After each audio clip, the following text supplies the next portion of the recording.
You ask Tiger to solve. This deals with linear equations with one unknown. The final result is x equals 1/3. Let's solve it step by step. Simplify the expression. Expand the parentheses. Simplify the arithmetic. Group like terms. Expand the parentheses.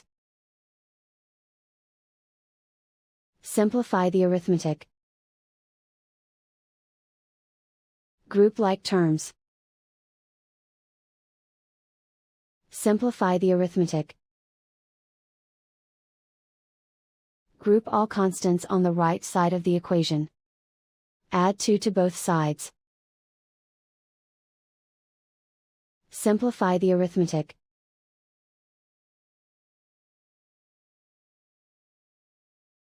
Isolate the x. Divide both sides by 6. Simplify the fraction. Find the greatest common factor of the numerator and denominator. Factor out and cancel the greatest common factor. And so the final result is x equals 1/3.